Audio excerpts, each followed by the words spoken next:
একটা জিনিস বুঝার জন্য বলি বাপ, মনে রাখো, আল্লাহর নজর থেকে কেউ যদি, আল্লাহর দয়া থেকে কেউ যদি ছিটকে পড়ে, তারে আর কেউ খবর নেয় না। তুই মনে কর, কারো প্রযুক্তি দিয়া, কারো ক্ষমতা দিয়া আল্লাহর দয়া ছাড়া পৃথিবীতে টিকা সম্ভব না। আমেরিকার একটি প্রদেশ পৃথিবীর সবচেয়ে ক্ষমতাধর, পৃথিবীর ক্ষমতাধর সুপার পাওয়ার মনে করে নিজেদেরকে, সকল কিছু অত্যাধুনিক প্রযুক্তি, কিন্তু পৃথিবীর অসভ্যতার, নোংরামি, অশ্লীলতার, পৃথিবীর সমস্ত উলঙ্গ ছবি যেখানে তৈরি হয়, যেখানে সমস্ত বেশ্যাবৃত্তি, অসভ্যতার কেন্দ্রভূমি, সেই আমেরিকার ক্যালিফোর্নিয়ার লস অ্যাঞ্জেলাস, এই হলিউডের যেখানে, ওই অঞ্চলটা একটা স্টেট, একটা প্রদেশ বাংলাদেশের চাইতে বড়। একটা প্রদেশ মানে একটা জেলা না, এই একটি স্টেট প্রদেশ পুরা জ্বলে আল্লাহর আযাবে, আগুনে ছাই হয়ে গেছে। আজকে 8 দিন 10 দিনের মতো হয়ে গেছে, এখনো আগুন নিভাইতে পারে না, এখনো পুড়তেছে, এখনো পুড়ে যাচ্ছে। কোন 14,000 ফায়ার সার্ভিস কর্মী একসাথে 24 ঘন্টা ধরে পানি দিতেছে। পৃথিবীর সকল দেশের আশেপাশে, যার দেশে যত রকমের আগুন নিবানোর অত্যাধুনিক প্রযুক্তি আছে, সবাই পাঠাইছে, উপর থেকে বিমানের মাধ্যমে, নিচে, এবং আরো আশ্চর্য হলো সাগরের পারে ওই স্টেট, গোটা সাগরের পানি শুকায় লাইতেছে, মাগার আগুন নিবান, আল্লাহ না নিবান পর্যন্ত খোদার গজব কেউ থামাইতে পারবে না। এজন্য বন্ধু, আল্লাহর নজর থেকে কেউ সরে গেলে, হ্যাঁ এটাই নিয়ম। 16 বছর আমরা দেখছি প্রত্যেকটা অঞ্চলে অঞ্চলে, গলিতে গলিতে জালেমের দম্ভ। আজকে যখন আল্লাহর নজর আল্লাহ সরায় নিছে, আর এই ছোট্ট কিশোর নওজোয়ানদের হাতে পরাজিত হয়ে ফ্যাসিস্ট জালেম যখন পলাইছে, কই তার এই লাখ লাখ অনুসারীদের একটা নিঃশ্বাসও ফেলে না এখন আর। কই অনকো অহন কই, পোস্টার রেডি কো, হ্যাঁ ব্যানার কই, ফেস্টুন কই, কই অন কই, কিরে বেডা কই? এইভাবে হারায় গেল না। হাইসো না, সবক নাও, সবক নাও বাবা। আমি রাজনীতির মানুষ না, আমার উদ্দেশ্য এই কথা বুঝানো। কই 16 বছরে তো মনে হইছে বাংলাদেশের 1 ইঞ্চি জায়গা তাদের হাত থেকে বাহিরে না, সবটা আগলাইয়া রাখছে। কোন কই? তার মানে আল্লাহ যখন কাউকে বেইজ্জতি করে, তখন জগতে আর তার কোনো নাম নিশানা থাকে না, নাম নিশানা থাকে। তোমরা মনে রাখো, আমার এই শেষ কথা, আল্লাহ তোমারে ভালো রাখলেই তুমি ভালো, আল্লাহ ভালো না রাখলে বাপ কেউ তোমারে ভালো রাখতে পারবে না। তুমি আল্লাহরে কষ্ট দিও না, আল্লাহরে এত বেশি নারাজ কইরো না রে বাপ। আল্লাহকে লম্বা সময় ভুলতে নাই, কোরআন শরীফে আছে, এটা বারবার বলছে আল্লাহ। আল্লাহ বলছে, বান্দা আমারে বেশি সময় ভুলে যেও না, আমি যদি লম্বা সময় ভুলে যাও, একদিন আমি তোমাকে তোমার পরিচয় ভুলাই দেব। ফাআনসাহুম আনফুসাহুম, একদিন তোমার কবর আখিরাত ভুলাই দেব, আত্মপরিচয় ভুলাই দেব, তখন তুমি আর মানুষের মুমিনের পরিচয় থাকবে না। এই জন্য দয়া করে রাত গভীরে এই আমার শেষ কথা, এটা চলেন আর অল্প একটু সময়। এবার আমি যে আয়াতটা পড়ছি এটার উপরে একটু কথা বলি। 15 নম্বর পারা, 17 নম্বর সূরা, সূরা বনী ইসরাইলের প্রথম আয়াত। এই আয়াতটা হলো মেরাজকে কেন্দ্র করে আমাদের প্রিয় নবী সাল্লাল্লাহু আলাইহি সাল্লামের জীবনের অত্যন্ত গুরুত্বপূর্ণ, মর্যাদাপূর্ণ, বৈশিষ্ট্যমণ্ডিত একটা ঘটনা, নবীজির জীবনের একটা আজিমুশান সম্মান নবীর, সেটা হলো মেরাজ। মেরাজুর রাসূল, মেরাজুন নবী সাল্লাল্লাহু আলাইহি ওয়াসাল্লাম। রাসূলুল্লাহ সাল্লাল্লাহু আলাইহি ওয়াসাল্লামকে আল্লাহ তাআলা নবুয়তের সময়ে জমিন থেকে 7 আসমানের ঊর্ধ্বে কোটি কোটি গুণ ঊর্ধ্বে আল্লাহ তাআলা তার মহান আরশে আজিমের মধ্যে মেহমান করে নিয়েছিলেন। সেখানে আল্লাহ তাআলা নবীজির সাথে সাক্ষাৎ করেছেন, কথাবার্তা বলছেন, হাদিয়া দিছেন। স্বচক্ষে নবী আল্লাহকে স্বচক্ষে দেখছেন, আবার দুনিয়ার জমিনে ফেরত আসছেন। এই ঘটনাটাকেই বলা হয় কি? মেরাজ। মানে আমি সংক্ষেপে বললাম আর এটাকে কি বলে? মেরাজ বলে। এটা আমাদের নবী সাল্লাল্লাহু আলাইহি সাল্লামের জীবনের আশ্চর্যতম, অবাক করা, বিস্ময়কর ঘটনা। এই ঘটনাটা আল্লাহ তাআলা এই আয়াতের মধ্যে এই ঘটনার প্রথম অংশ তুলে ধরছেন। এই ঘটনাটা নবীজি সাল্লাল্লাহু আলাইহি সাল্লামের দুই ভাবে হয়েছে। একটা হলো জমিন থেকে জমিন, আরেকটা হলো জমিন থেকে আসমান ঊর্ধ্বে। প্রথম জিব্রাইল আইসা বোরাক, একটি জান্নাতি বাহন, ওইটার মধ্যে চড়াইয়া আল্লাহ নবী সাল্লাল্লাহু আলাইহি সাল্লামকে মক্কার জমিন থেকে, কাবা ঘরের কাছ থেকে মসজিদে আকসা, যেটা বর্তমান ফিলিস্তিনে বাইতুল মুকাদ্দাস, এই যেটাকে জেরুজালেম, ইসরায়েলরা ওই ইহুদি কুত্তারা যে জায়গাটা দখল করে রাখছে, মুসলমানদের প্রথম কিবলা মসজিদে আকসা, অত্যন্ত বরকতময় জমিন। এই বরকতময় ভূমি মসজিদ, ওইখান পর্যন্ত প্রথম জিব্রাইল নবীজিকে নিয়ে গেছে। তাহলে মক্কার জমিন থেকে ওই বাইতুল মুকাদ্দাসের জমিন মসজিদে আকসা, মানে মসজিদে হারাম থেকে মসজিদে আকসা। আমরা অনেকেই আলহামদুলিল্লাহ কাবা ঘর সবাই যাওয়ার তৌফিক না হলেও দেখছি। তো এই কাবা ঘর যে ছবিতে দেখছি, কালো গিলাফের যে কাবা ঘর, এই কাবা ঘরের চারদিকে গোলাকার, চারিদিকে মিলাইয়া মসজিদ আছে। এই মসজিদটারই বলে মসজিদে হারাম, অর্থ সম্মানিত মসজিদ। এটা এই মসজিদে হারাম মানে কাবা ঘরের এই সীমানা থেকে ওই মসজিদে আকসা পর্যন্ত আল্লাহ নবী সাল্লাল্লাহু আলাইহি সাল্লামকে জিব্রাইল নিয়ে গেছেন। তাহলে জমিন থেকে জমিন, মসজিদ থেকে মসজিদ, কই থেকে কই? মসজিদ থেকে মসজিদ, অথবা জমিন থেকে কি জমিন। এটা হলো এই ভ্রমণের প্রথম অংশ, মেরাজের। আর ওইখান থেকে মসজিদে আকসা থেকে দুইটা বর্ণনা, একটা হলো বোরাক উপরে উঠছে, আরেকটা হলো আসমান থেকে সিঁড়ি নামাইছে আল্লাহ কুদরতি ভাবে। ওই সিঁড়ির উপর দিয়া বোরাক সিঁড়ি বাইয়া আসমানে উঠছে। তো আল্লাহ তাআলা কুদরতি ভাবে নবী সাল্লাল্লাহু আলাইহি সাল্লামকে সশরীরে জিব্রাইলের মাধ্যমে আসমানে নিয়ে গেছেন। প্রথম আসমান, দ্বিতীয় আসমান, এভাবে 7 আসমান পার করছেন। প্রত্যেক আসমানে অগণিত ফেরেশতাদের সাথে দেখা হয়েছে। বিভিন্ন নবী রাসূলদের সাথেও আমাদের নবী সাল্লাল্লাহু আলাইহি সাল্লামের সাক্ষাৎ হয়েছে। 7 আসমান পার করে এরপরে আল্লাহ তাআলা সিদরাতুল মুনতাহার ওইদিকে আলাদা আরেকটি বাহন পাঠাইয়া এরপরে নবীজি সাল্লাল্লাহু আলাইহি সাল্লামকে আরশে আজিমের মেহমান বানাইছেন। যেখানে নিয়ে গেছেন সর্বশেষ, সেখানে ইতিপূর্ব কেউ আর যায় নাই, আগামীর কিয়ামত পর্যন্ত আর কেউ যাবে না। তিনি একজনই ওই মর্যাদা পেয়েছেন, আল্লাহ তাআলা তাকে নিয়েছেন। তিনি একজনই, তিনি আমাদের রাসূল মুহাম্মদুর রাসূল সাল্লাল্লাহু আলাইহি ওয়াসাল্লাম।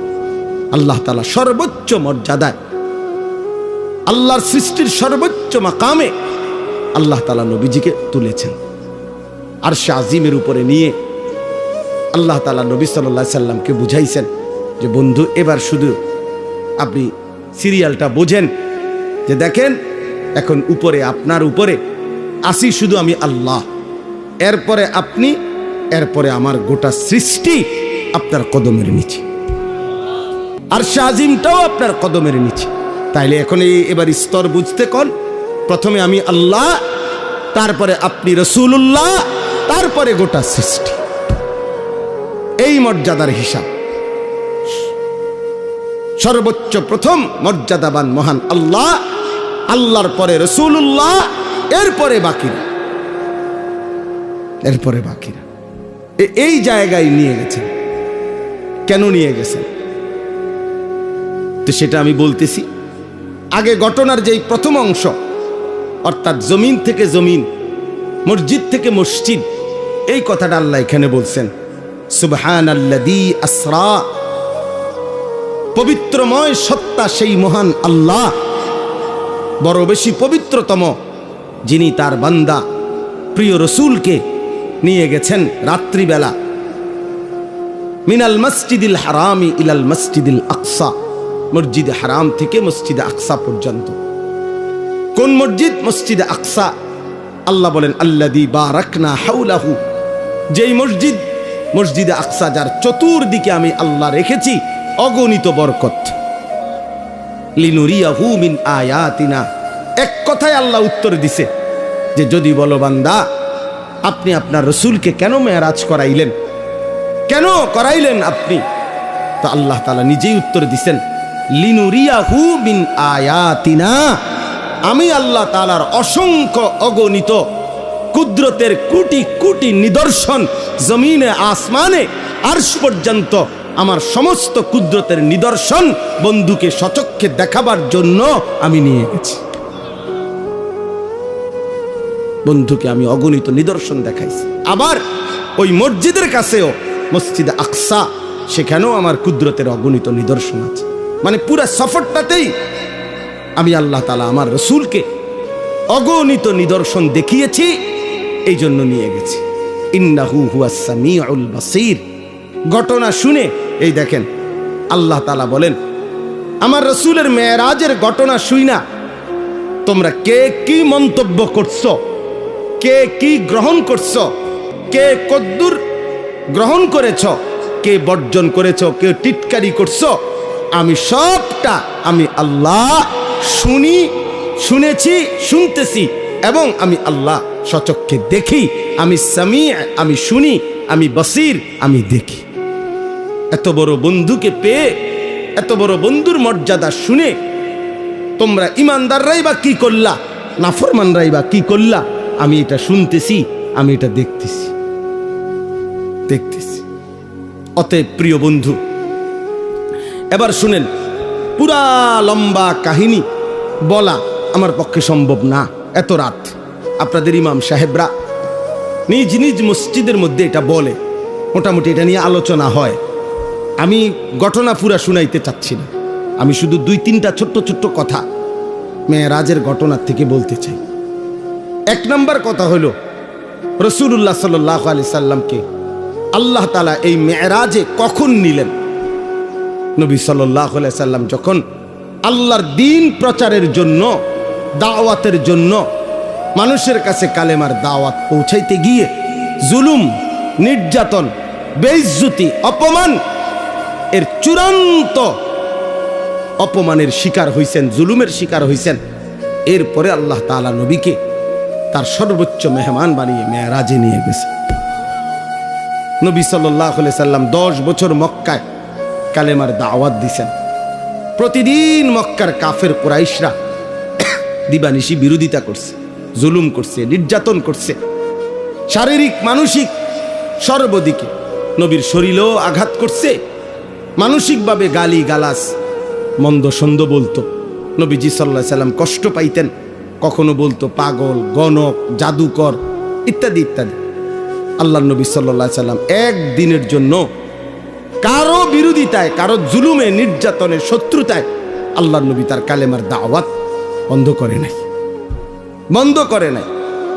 10 বছর পরে নবীজির বয়স হইছে 50, মানে 40 বছর বয়সে শুরু হয়েছে। তাহলে আরো 10 বছর যদি মানুষকে আল্লাহর দিকে ডাকে তো কয় বছর হইল? 50। আর নবুয়তের বছর কত? 10। নবুয়তের সময় পার হইল কত? দাওয়াতের টাইম গেল কয় বছর? 10 বছর। এই 10 বছর পরে নবীজির বয়স যখন 50, তখন নবীজির 2 জন ঘনিষ্ঠ মানুষ ইন্তেকাল করছেন। একজন চাচা আবু তালেব, আরেকজন নবীজির স্ত্রী আম্মাজান খাদিজা রাদিয়াল্লাহু তাআলা আনহা। খুব কাছাকাছি, 1 সপ্তাহের ব্যবধান, 5 থেকে 7 দিনের ব্যবধানে চাচাও মারা গেছেন, স্ত্রীও মারা গেছেন। ইন্তেকাল করছে। নবী সাল্লাল্লাহু আলাইহি সাল্লামের উপরে মক্কার কাফেররা এই ঘটনার পরে, ওনাদের দুইজনের ইন্তেকালের পরে এবার জুলুমের মাত্রা আরো বাড়ায় দিছে। আমি খুব দ্রুত বলতেছি সংক্ষেপে।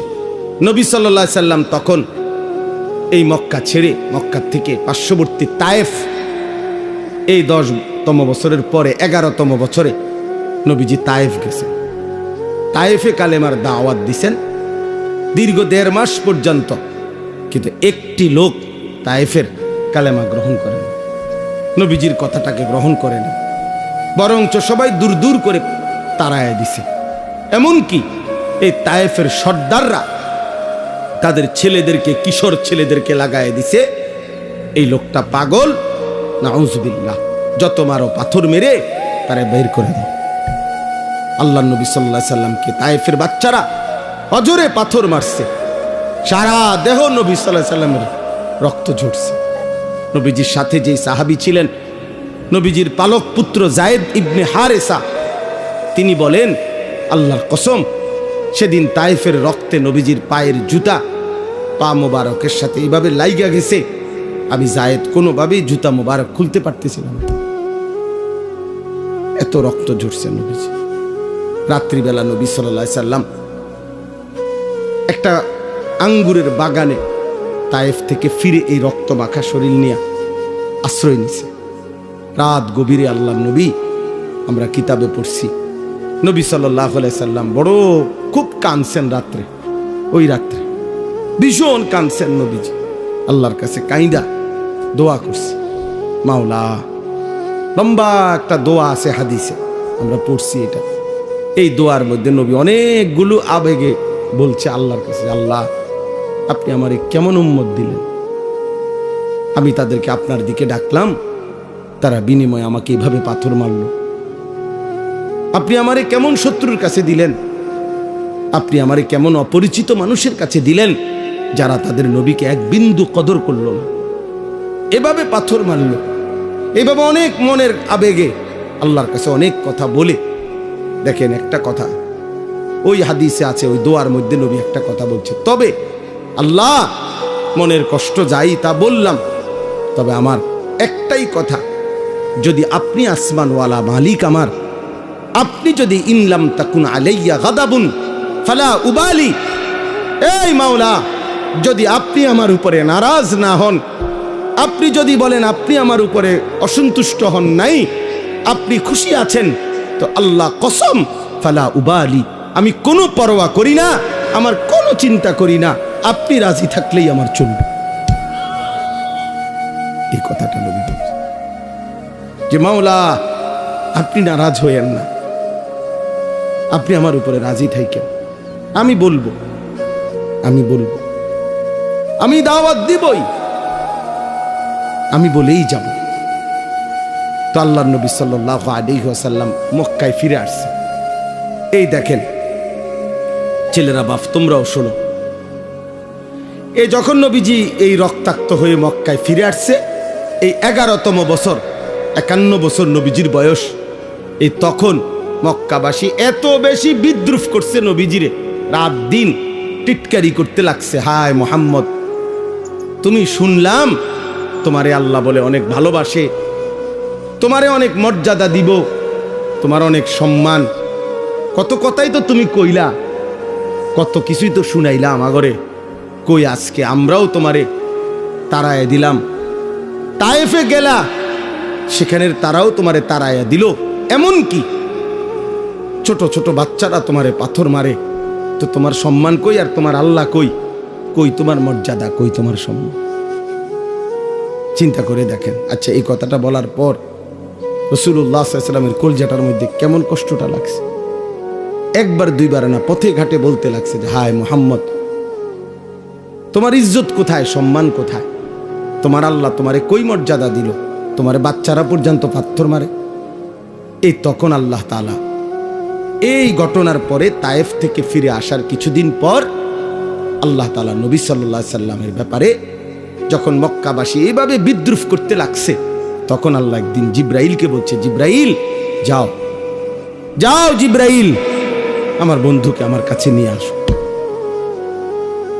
বন্ধু আমার অনেক দিন কষ্ট সইছে, আমার বন্ধুর প্রতি ফোঁটা রক্ত আমি দেখছি, আমি বন্ধুর চোখের পানি দেখছি। যাও, আজ আমি বন্ধুকে সম্মান দেব, গোটা পৃথিবীবাসীকে দেখায় দেব আমার বন্ধুর ইজ্জত কাকে বলে, সম্মান কাকে বলে, আজ দেখায় দেব। এই জিব্রাইলকে পাঠাইয়া জমিন থেকে 7 আসমানের ঊর্ধ্বে আল্লাহর আরশে নিয়ে গেছে, নিয়ে বলছে পৃথিবীবাসী এবার দেখো প্রিয়জনের সম্মান কি। আমার জন্য যে কোরবানি করে, আমার জন্য যে ত্যাগ স্বীকার করে, আমার জন্য যে মানুষের মন্দ কথা শুনে, আমার জন্য যে জুলুমের শিকার হয়, আমি তাকে কোথায় নিয়ে আসছি দেখো।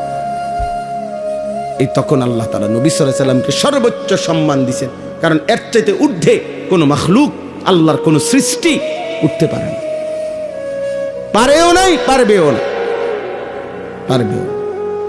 তাহলে আমরা এই কথার দ্বারা কি বুঝলাম? আমি সবাইকে এতটুকু বলতে চাই, বাবারাও, মেরাজের এই ঘটনার থেকে, আল্লাহর নবী সাল্লাল্লাহু আলাইহি সাল্লামের জীবনের এই প্রেক্ষাপট থেকে আমরা এটা বুঝলাম যে আল্লাহর জন্য, দ্বীনের জন্য, মানুষকে আল্লাহর দিকে ফিরাবার জন্য, এমনকি নিজের স্ত্রী, সন্তান, পরিবারকেও আখিরাত, নামাজ, আল্লাহর দিকে ফিরাইবার জন্য জীবনের যত লজ্জাই পাইতে হয়, যত কষ্টই করতে হয়, খোদার কসম একজন মুমিন যদি সেটা করে, আল্লাহর কসম সে লজ্জিত হবে না। একদিন হাসরের ময়দানে আল্লাহ তাআলা তাকে বাদশাহী দান করবে। আজকে আপনারা অনেক বাবারা আছেন, আপনারা 2 বার 10 বার বলে আপনাদের ছেলেদেরকে ছেড়ে দিছেন, আপনাদের মেয়েদেরকে নিজের হাতে ছেড়ে দিছেন, স্ত্রীদেরকে নিজের হাতে ছেড়ে দিছেন। আহা, মুসলমানের বাপ বাইচা আছে, 16 বছরের ছেলেটা 1 ওয়াক্ত নামাজ পড়ে না, অথচ তার বাপ জীবিত, তার মা জীবিত। আহ, এই বাবার গায়ে সহে কেমনে? এই বাবা ভাত খায় কেমনে? কোনো দিন ফজরের নামাজ ছেলেটা পড়ে না, কোনো দিন পড়ে না। 365 দিনের 1 বছরে আহারে মা কেমনে ঘুমায়, বাবা কেমনে ঘুমায়, কেমনে রাত এদের ভোর হয়, কেমনে ভোর হয়। কোনো বাবা যদি সন্তানের প্রতি এতটুকু মায়া থাকতো যে আমার ছেলেটা তো আগুনে জ্বলবে, জাহান্নামের আগুনে, আমি কেন তাকে ফেরাবো না? আমার জীবনের আর কি অর্থ আছে? আরে আমি কার জন্য খাট বানাই, কার জন্য ঘর করি, কার জন্য বাজার করি? এই দুশ্মনের জন্য বাজার করে লাভ কি? এই দুশ্মন তো আল্লাহর দুশ্মন, রাসূলের দুশ্মন, ইসলামের দুশ্মন, মানবতার দুশ্মন। এটা বেনামাজি আল্লাহর দুশ্মন, বেনামাজি রাসূলের দুশ্মন, বেনামাজি কোরআনের দুশ্মন, বেনামাজি ইসলামের দুশ্মন। এটা জমিনের সবচেয়ে নিকৃষ্ট, যেই কপালে সেজদা নাই, হয়তো মানুষের কোনো কাতারে পড়ে না, কোনোভাবেই হয় মানুষও না, জানোয়ারও না। জানেন, বেনামাজি মানুষও না, জানোয়ারও না, এতে মানুষও না, ছাগলও না, গরুও না, কুকুরও না, বিড়ালও না। বলতে হেতে কিতা, হেতে হেতে কইতে পারবো, হেতে কিতা, আমি কিতে কোন, আমি কোনটার লগে মিলাই পারি না, এটা আমার ব্যর্থতা, আমি পারি না। কেন বললাম?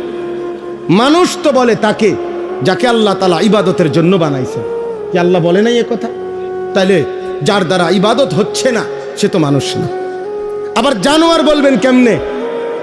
তারে আমনে যদি কুকুরও কন, কুত্তাও তো প্রতিবাদ করবে আল্লাহর কাছে যে আল্লাহ আমনে আমারে তো সেজদা দিতে কন নাই। আল্লাহ কি কুকুরকে সেজদা দিতে বলছে? তো আল্লাহকে সে বলবে, কুত্তা বলবে আল্লাহ আরে কুত্তার মতো কইলো কেন, আমারে আমার লগে তুলনা দিল কেন? বেনামাজিরে আমারে তো আমনে সেজদা দিতে বলেন নাই, ওরে বলছেন তো আমার লগে মিলল কই? ওরে বলার পরে সে দেয় না, আমারও তো বলেন নাই, আমি সেজদা দিব কেন? আর আমার না দেওয়াটা দোষ না, আমারও তো আপনি আদেশ করেন না। কিন্তু এই জানোয়াররে তো সেজদা দিতে বলছিলেন আল্লাহ, এই জানোয়ার দেয় না কেন?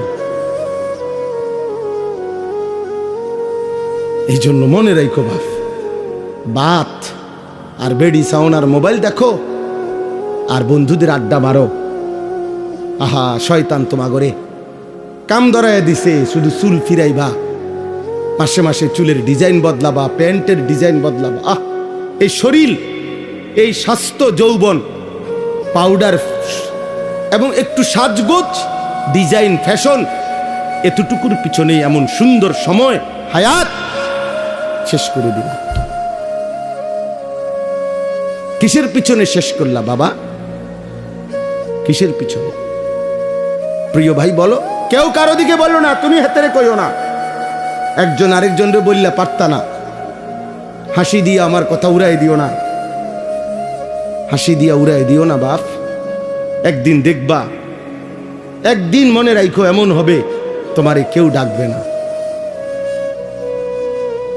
কেউ ডাকবে না। আজ তো কেউ বলে কম বেশ, আজ তো কিছু ওয়াজ মাহফিল হয় পৃথিবীর অগণিত দেশে, পৃথিবীর অধিকাংশ দেশেই এমন বাংলাদেশের এই সুন্দর ওয়াজ মাহফিলের এই নিজাম পৃথিবীর বহু দেশে, কোনো দেশে, অধিকাংশ দেশেই নাই। আমাদের তো তক বলার একটা কি আছে, নিজাম, সিস্টেম আছে, চলমান একটা রেওয়াজ আছে যে আমাদের দেশে এরকম সারাদিন গায়ে খাইটা মেহনত কইরাও মানুষ আবার মাগরিবের পরে রাত 12টা-1টা পর্যন্ত ওয়াজ শুনে। এর দুটো আছে এখনো। একদিন দেখবেন এটাও নাই, একদিন এটাও নাই। দুশ্মন প্রতিদিন ষড়যন্ত্র করছে কিভাবে মুসলমানের প্রজন্মকে, আলেম, ওলামা, ইসলাম, একটা এরকম অনেক ছেলে আছে জীবনে কোনোদিন কোরআন শরীফটা হাতেও ধরে নেয়, সে কইতেও পারতো না কোনোদিন এই কোরআন একটা পৃষ্ঠার মধ্যে। কিন্তু সেই ছেলেটা দেখেন কত ঘন্টা দেখেন গিয়ে মোবাইল চালাইছে। 60 বছর বয়স, 40 বছর বয়স, জীবনে কোনোদিন একটা কোরআনের পৃষ্ঠা, একটা লাইন ও সাইয়া সাইয়াও শুদ্ধ পড়তে পারে না। আহারে দুর্ভাগ্য রে। আমার খুব আশ্চর্য, মনে হয় কাঁদি যে হায় রে মুসলমান, এত বোকা কেমনে হইলা রে বাপ, কেমনে হইলা? মুসলমানের ঘরে জন্ম নিয়ে কোনোদিন আল্লাহর কোরআন পড়তেও মন চাইল না, ছুঁয়ে দেখতেও মন চাইল না। এটা কি তাবিজের কিতাব? কথা বলেন না। কোরআন শরীফ তাবিজের কিতাব। তাবিজ তো হয় দোকানের মধ্যে, হুজুরদের কাছে আইয়ে তাবিজ, হুজুর একটা তাবিজ লিখে দেন দোকানে ঝুলাইলে যাতে বিপদ আপদ থেকে বাঁচে, বেচা কিনা ভালো হয়। তাবিজ দিত কাস্টমার, বেচার মানে কামাই রোজ, হাবড়া আমি তাবিজ দিমু, হাবড়ার দোয়ানে বেচা কিনা ভালো হইবে। এরপরে এই কামাই রোজগারি দিয়ে হাবড়ার বেডি বাজারে বাজারে ঘুরবে, হাবড়ার ফুতে মোবাইলে টাকা ঢুকাইয়া উলঙ্গ ছবি দেখবে, আর ওনার ঘরে রঙিন টেলিভিশনে নর্তকী নাচবে, আর আমি তাবিজ দিতাম।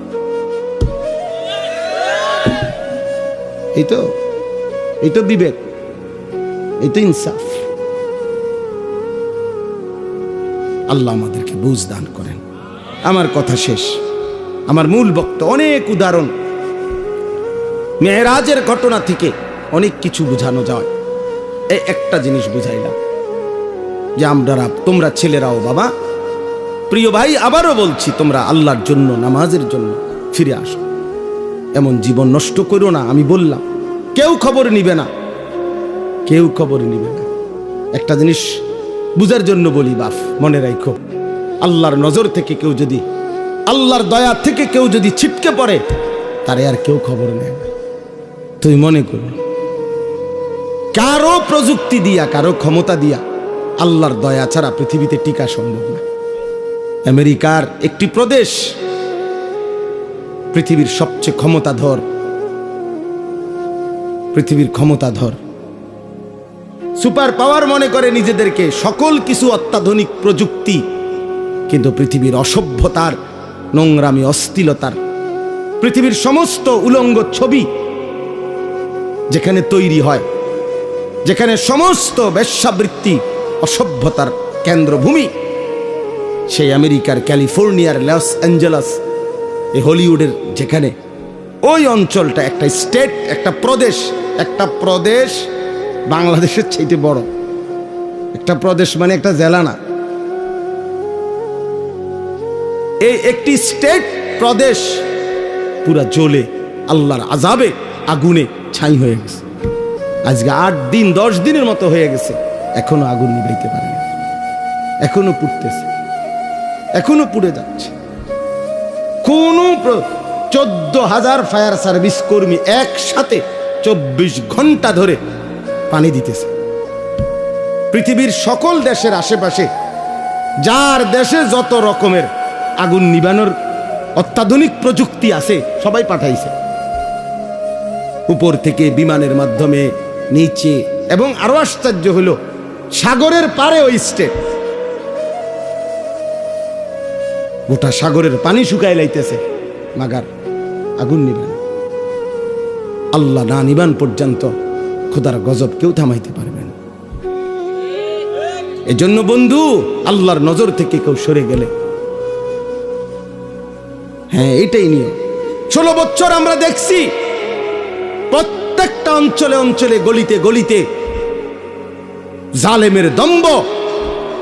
আজকে যখন আল্লাহর নজর আল্লাহ সরায় নিছে, আর এই ছোট্ট কিশোর নওজোয়ানদের হাতে পরাজিত হয়ে ফ্যাসিস্ট জালেম যখন পলাইছে, কই তার এই লাখ লাখ অনুসারীদের একটা নিঃশ্বাসও ফেলে না এখন আর। কই অনকো অহন কই পোস্টার রেডি কো, হ্যাঁ ব্যানার কই, ফেস্টুন কই, কই অন কই, কি রে বেটা কই? এইভাবে হারায় গেল না। হাইসো না, সবক নাও, সবক, সবক নাও বাবা। আমি রাজনীতির মানুষ না, আমার উদ্দেশ্য এই কথা বুঝানো। কই 16 বছরে তো মনে হইছে বাংলাদেশের 1 ইঞ্চি জায়গা তাদের হাত থেকে বাহিরে না, সবটা আগলাইয়া রাখছে। কোন কই? তার মানে আল্লাহ যখন কাউকে বেইজ্জতি করে তখন জগতে আর তার কোনো নাম নিশানা থাকে না, নাম নিশানা থাকে। তোমরা মনে রাখো, আমার এই শেষ কথা, আল্লাহ তোমারে ভালো রাখলেই তুমি ভালো, আল্লাহ ভালো না রাখলে বাপ কেউ তোমারে ভালো রাখতে পারবে না। তুমি আল্লাহরে কষ্ট দিও না, আল্লাহরে এত বেশি নারাজ কইরো না রে বাপ। আল্লাহকে লম্বা সময় ভুলতে নাই, কোরআন শরীফে আছে এটা, বারবার বলছে আল্লাহ। আল্লাহ বলছে বান্দা আমারে বেশি সময় ভুলে যেও না, আমি যদি লম্বা সময় ভুলে যাও একদিন আমি তোমাকে তোমার পরিচয় ভুলাই দেব। ফাআনসাহুম আনফুসাহুম, একদিন তোমার কবর আখিরাত ভুলাই দেব, আত্মপরিচয় ভুলাই দেব, তখন তুমি আর মানুষের মুমিনের পরিচয় থাকবে না। এই জন্য দয়া করে রাত গভীরে এই আমার শেষ কথা এটা, মেরাজ আমাদের নবী সাল্লাল্লাহু আলাইহি সাল্লাম আল্লাহর দরবারে গিয়ে যখন এত ইজ্জত এত সম্মান দিছেন নবীকে, তো নবীজি আল্লাহর কাছাকাছি গিয়ে একটা কথা বলছেন, মাওলা আমার উম্মতের জন্য কোনো হাদিয়া দিবেন না?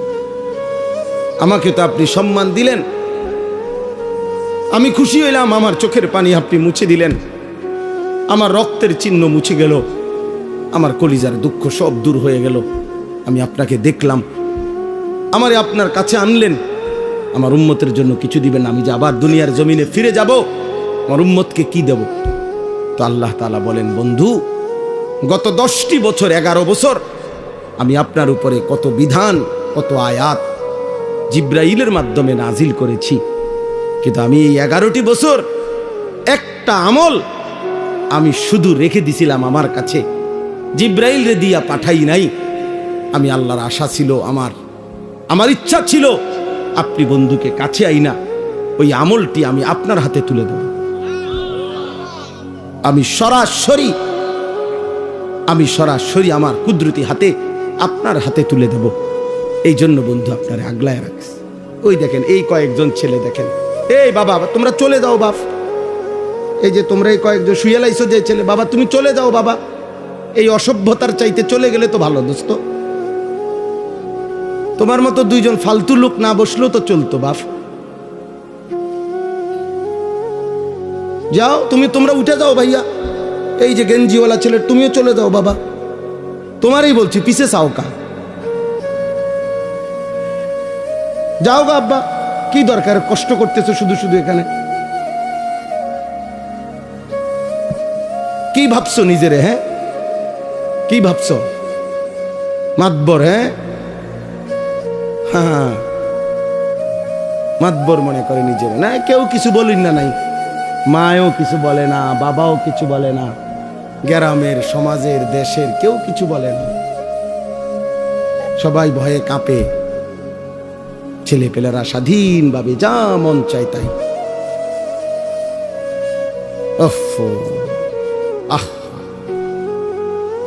বিবেকহীন হলে কেমন যা হয়। পলাইছে, তাদের হাতে কালেমারও বিজয় হবে। নওজোয়ানের হিম্মত আল্লাহর বড় পছন্দ। নওজোয়ান জাগলে আল্লাহ তাআলা খুব পছন্দ করে। কেন নষ্ট হইবা বাপ? অনেকক্ষণ ধরে দেখতেছি আমি, ওরা এই 3-4 জন এখানে দুষ্টামি করতেছে। আরে বিবেকহীন, তুমি চলে যাও নাই তো, আমি তো তোমার জোর করি নাই। এখানে 14-15 বছরেই যদি তোমরা, 16 বছরে যদি তোমরা এত নষ্ট হয়ে যাও যে এক ওয়াক্ত নামাজ পড়তে মন চায় না, আহা বাবা, তো বাকি জীবন কেমনে পার করবা? 18 বছর বয়সে যদি এত হাজার নারী দেখে ফেলো, তো বাকি জীবন কি দেখবা? বিবাহিত স্ত্রী দেখে তো আর মজা পাইতা না। সত্য কথা বললাম, খোলামেলা বললাম। বয়স্ক বাবা না থাকলে আরো বলতাম। একদিন চরিত্র নষ্ট করতে করতে প্রয়োজনের মুহূর্তে আর কিছুই মিলবে না। এর দূরে বললাম, বিবেক থাকলে ভাইব। হারাম, হারাম তোমার শরীর নষ্ট করে দেয়। আল্লাহ তাআলা প্রত্যেকের জন্য ভালোবাসার এক প্রিয়তম স্ত্রী আল্লাহ তাআলা রেখেছেন। আল্লাহ তাআলা রেখেছেন হালাল স্ত্রীর পবিত্র চাহনি, তার মধ্যে বরকত আছে, ভালোবাসা আছে, তার ভিতরে ইবাদত আছে। নবী সাল্লাল্লাহু আলাইহি সাল্লাম বলছে, কেউ তার স্ত্রীকে যদি ভালোবেসে আদর করে একটা লোকমা খাবার মুখে তুলে দেয়, একটা রুটি তুলে দিছে, আল্লাহর কসম নবী বলছে আল্লাহ তাআলা সাদকার সওয়াব আমলনামায় তুলে দিবে। আর যে ব্যক্তি ভিন নারী দেখছে, তো তার চোখের মধ্যে কিয়ামতের দিন সীসা গলায়া চোখে দেওয়া। তাহলে দুটোটারই কথা আছে। এক হালাল সন্তান, পবিত্র স্বামী স্ত্রীর বন্ধনের যে সন্তান। আমি তো প্রায় বলি, মিয়া আমার ছোট মেয়ে আছে, আমার ছোট্ট মেয়েটা আমার কাছে মনে হয় সবসময়, আমি বলি ওর হাসি, আমার মেয়ে হাসলে আমার কাছে মনে হয় দুনিয়া হাসে, জগৎ হাসে। আমার কাছে মনে হয় আমার এই ছোট্ট মেয়ের হাসি মুখের গোটা পৃথিবীর সব সুন্দর কিছুই না, এই বাচ্চার হাসিটা যতটা সুন্দর। তাহলে এক বাচ্চা, এক স্বামী স্ত্রী, এক পবিত্র বন্ধন, বাবা, এর বরকতি আলাদা। তুমি কেন নারী দেখা, ছবি দেখা নষ্ট হয়ে যাবে? আমার বললাম, আমি এই 17, 18, 16 বছর বয়সে বাবা আরো নাদুস নুদুস চেহারা, সুরত, গাল, চোখ, মুখ আরো নাদুস নুদুস, আরো হৃষ্টপুষ্ট হওয়ার কথা। কিন্তু এখন তোমাদের অধিকাংশ ছেলের চেহারা, চোখ, গাল, মুখ ভিতরে ঢুকা। এটার একটা অন্যতম কারণ, মনে রাখো আমার কথা, একটা অন্যতম কারণ এই যে অব্যাহত নারী ছবি, নাচ, গান, উলঙ্গ দৃশ্য তোমরা যে দেখো, খোদার কসম, আল্লাহর কসম, আল্লাহর কসম, গুনাহ শরীরকে দুর্বল করে। এটা কিতাবে আছে। এজন্য চেহারার সৌন্দর্য থাকে না। চুল দিয়া সুন্দর না বাপ, দয়া করে এই জন্য ভালো হও, সুন্দর হও, আখলাক সুন্দর করো। আল্লাহ তাআলা আমাদের প্রতিটা ছেলেকে কবুল করে নেন। আল্লাহ তাআলা আমাদের এই মাহফিলকে কবুল করে নেন। আজকের এই সুন্দর আয়োজনের মধ্যে বরকত দান করেন। আমরা মনে রাখতে হবে, তাহলে আমাদের মেরাজ নবীজির ঠিক তারিখ খোঁজা এটা মূল বিষয় না, সবক নেওয়া মূল বিষয়। তাহলে আমরা সবক নেব, এক, আল্লাহর দ্বীনের জন্য আমার সব কুরবান হোক, তারপর আমি আল্লাহকে নারাজ করব না, বিনিময়ে আল্লাহ আমাকে সম্মান দেবেন। দুই, মেরাজের শ্রেষ্ঠতম হাদিয়া 5 ওয়াক্ত নামাজ, সেটা আমরা জীবনের জন্য গ্রহণ করব। আমাদের জন্যই তো আনছেন নাকি, তা আমরা সেটা গ্রহণ করব। 5 ওয়াক্ত নামাজ। মেরাজ মানে খিচুড়ি না, মেরাজ মানে বিরিয়ানি না, মেরাজ মানে জিলাফি না, মেরাজ মানে 5 ওয়াক্ত নামাজের সেজদা। মেরাজ মানে আল্লাহর জন্য জীবন কোরবানি করা। মেরাজ মানে জীবনে আল্লাহর জন্য, দ্বীনের জন্য সমস্ত কষ্ট, জুলুম, নির্যাতন, লাঞ্ছনা, বঞ্চনা হজম করে আল্লাহকে রাজি করার চেষ্টা করা, এটা মেরাজ। মেরাজ মানে বিরিয়ানি। হ্যাঁ, হুজুর 12 ডেক করছে, 12 ডেক বিরিয়ানি। বাহ বাবা, কতক্ষণ গান গাইবো, গজল গাইবো, ডোলে লরে, বাহ। হ্যাঁ, খালাস খালাস। এরপরে বিরিয়ানি খাইয়া মাশাআল্লাহ মেরাজ পালন করছে। মেরাজ বলে পালন করছে, মেরাজ আবার পালন করে কেমনে? মেরাজ আবার পালন হয় কেমনে? আবার এটা মেরাজ তো সবক নেওয়া, যে নবী আমার কেন মেরাজে গেলেন, নবী আমার মেরাজ থেকে কি আনলেন। মেরাজ যদি পালন করতেই হয় তো প্রত্যেক দিনই তো পালন করা যায়, প্রতি ওয়াক্ত নামাজই তো মেরাজ। তাইলে তো 5 ওয়াক্ত নামাজ প্রতিদিনই তো মেরাজ, প্রতিটা সেজদার মধ্যেই তো মেরাজ। তো আপনি আলগা টোহান কিন্তু আমার ওই যে অনেকে আছে, আপনি দেখবেন সবে বরাত 3-4 দিন আগে জিঙ্গা, হুজুর নামাজটা কোন দিন, নামাজ কোন দিন, ডাকাইতে জিঙ্গায় নামাজ কোন দিন, মানে কি নামাজ বুঝছেন না? সবে বরাতারি, সবে বরাতে যে নামাজটা পড়বো এবারে হিটা কোন দিন, ওটা নামাজ টোহায়, নামাজ টোয়াইয়া পায় না, নামাজ আড়াইয়া গেছে দেবীর দেখতে, নামাজ গেছে গে হেদিকে কসবার হেদিকে, ওটা নামাজ টোয়ায়। নামাজ কোন দিন? নামাজ তো প্রতিদিন, নামাজ কোন দিন? তো তুমি কি নামাজ টোয়াও, কি নামাজ টোয়া বাবা? এই জন্য দয়া করে আমি বললাম, কোন একটি দিবস উদযাপন করা, কোন একটি দিন উদযাপন করা, এটা মূল মাকসাদ না, বরং সবক নেওয়া মূল মাকসাদ। ঠিক আছে ইনশাআল্লাহ?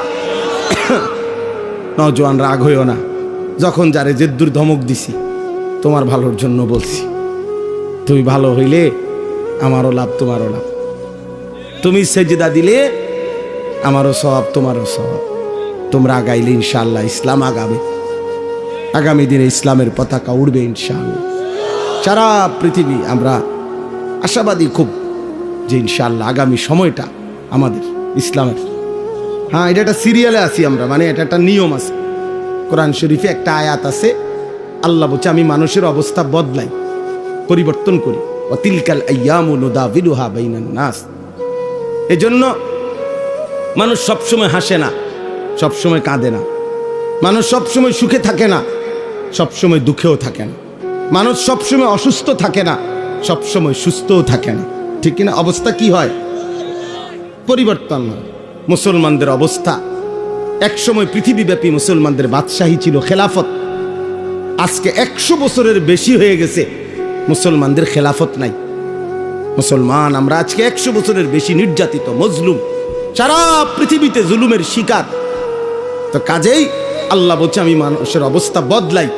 তাহলে এইবার এটা প্রমাণ করে ওলামায়ে কেরাম বলতেছেন যে এবার আল্লাহর সিদ্ধান্ত তো নতুন আসবে, পরিবর্তন হবে অবস্থা। তাহলে একসময় আমাদের হাতে রাজত্ব ছিল, মাঝখানে অনেক দিন আমরা রাজত্ব হারা, গড় হারা, আমরা মজলুম, জুলুমের শিকার, নির্যাতনের শিকার। জমিনে ইমানদারের রক্তে জমিন ভাসছে বহুদিন। ইনশাআল্লাহ এইবার সিরিয়ালে নতুন করে আল্লাহর সিদ্ধান্ত যেদিনে আসে সেদিনই ইসলামের বিজয় হবে ইনশাআল্লাহ। মনে রেখো, এটা সিরিয়ালে আসি আমরা এখন, আমরা এখন সিরিয়ালে, বিজয়ের সিরিয়ালে। আলহামদুলিল্লাহ আমরা এখন বিজয়ের সিরিয়ালে আছি। এই জন্য সিরিয়ায় ইমানদারের বিজয় হয়েছে, আফগানিস্তানে ইমানদারের বিজয় হয়েছে, হয়েছে না? আরো হবে ইনশাআল্লাহ।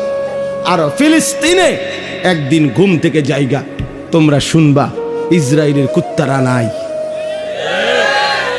ইসরায়েলের কুত্তারা নাই। শুনো, ফিলিস্তিনের বিজয় হবে একদিন, সারা পৃথিবীতে ঈমানের বিজয় হবে। সেদিন তুমি আফসোস করবা, হায় চরিত্র কেন নষ্ট করলাম, আখলাক কেন নষ্ট করলাম। আল্লাহ আমাদের সকলকে ঈমান আমলের দৌলত দান করেন। আলহামদুলিল্লাহি রাব্বিল আলামিন।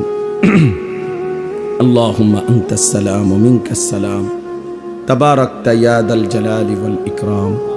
মাওলায়ে কারীম আপনি মাফ করে দেন, রব্বে করিম আপনি মাফ করে দেন, মেহেরবান মাওলা আপনি মাফ করে দেন, আয় আল্লাহ আপনি মাফ করে দেন। রাত গভীরে ফোটা ফোটা কুয়াশা পড়ছে, ঠান্ডার মধ্যেই আপনার কথা শুনেছিলাম। আল্লাহ আপনি আমাদের আখেরাত সুন্দর করে দেন, পেছনের জিন্দিগির সমস্ত গুনাহ মাফ করে দেন। আল্লাহ আমার এই জওয়ান যুবক ছেলেগুলোকে, কিশোর তরুণ নওজোয়ানদেরকে নামাজি বানিয়ে দেন, চরিত্রবান বানিয়ে দেন, উত্তম আখলাকওয়ালা বানিয়ে দেন। আগামীর ইসলামের জন্য এদেরকে কবুল করে নেন, আগামীর কালেমার পতাকা উড়াবার জন্য, মাহাদির পক্ষে লড়বার জন্য এদেরকে কবুল করে নেন। আমার বাবা চাচাদেরকে আরো বেশি নেক আমলের তৌফিক দান করেন। সমস্ত কবরবাসীদেরকে মাফ করে দেন, কিয়ামত পর্যন্ত কবরের আযাব মাফ করে দেন, কবরগুলোকে জান্নাতের টুকরা বানিয়ে দেন। মা বোনদেরকে পর্দা পশিদা দান করেন, অসুস্থ বিমারি যারা শিফা করে দেন, প্রত্যেকের কামাই রুজিতে হালাল বরকত দান করেন। প্রবাসী বিদেশের জমিনে যারা সহি সালামতে নিরাপদে রাখেন, যার যত নেক মাকসাদ আছে পূরণ করে দেন, যার যত অভাব পেরেশানি দুশ্চিন্তা অস্থিরতা আছে দূর করে দেন। আল্লাহ সমস্ত শারারাত থেকে, ফিতনা ফাসাদ থেকে, অ্যাক্সিডেন্ট দুর্ঘটনা থেকে আমাদের প্রত্যেককে হেফাজত করেন। আল্লাহ ছেলেগুলোকে কবুল করে নেন, ছেলেগুলোকে কবুল করে নেন। মা বোনদেরকে পর্দা পুশিদা দান করেন, মা বোনদেরকে পর্দা পুশিদা দান করেন। আমার দেশকে নিরাপদ করে দেন, সারা পৃথিবীর মজলুম মুসলমানদেরকে বিজয় দান করেন, কালেমার বিজয় দান করেন, ঈমানের বিজয় দান করেন। আল্লাহ ইসরায়েলের ইহুদি বেঈমানদেরকে ধ্বংস করে দেন, সারা পৃথিবীর বেঈমানদেরকে আল্লাহ মোকাবেলায় আমাদের ঈমানদারদের বিজয় দান করেন। রব্বির হামহুমা কামা রব্বায়ানি সগীরা, রব্বানা হাব লানা মিন আজওয়াজিনা ওয়া যুররিয়াতিনা কুররাতা আয়ুন ওয়াজআলনা লিল মুত্তাকিনা ইমামা। আয় আল্লাহ, এই মাহফিলখানা বাস্তবায়ন করতে গিয়ে যার যতটুকু সহযোগিতা ছিল, টাকা পয়সা বুদ্ধি পরামর্শ, সকলকে কবুল আর মঞ্জুর করে নেন। যে যত দোয়া চেয়েছে সকলের নেক দোয়াগুলো কবুল করে নেন। আল্লাহ এই মসজিদখানা কবুল করে নেন, মসজিদের তামাম জরুরত আপনি পূরণ করে দেন। মসজিদে যারা যখন যত সহযোগিতা করেছে শুরু থেকেই পর্যন্ত সকলকে কবুল আর মঞ্জুর করে নেন, সকলকে মাফ করে দেন। ছোট ছোট মাসুম বাচ্চাদেরকেও মাফ করে দেন। রব্বির হামহুমা কামা রব্বায়ানি সগীরা। সুবহানা রব্বিকা রব্বিল ইজ্জাতি আম্মা ইয়াসিফুন ওয়া সালামুন আলাল মুরসালিন ওয়ালহামদুলিল্লাহ।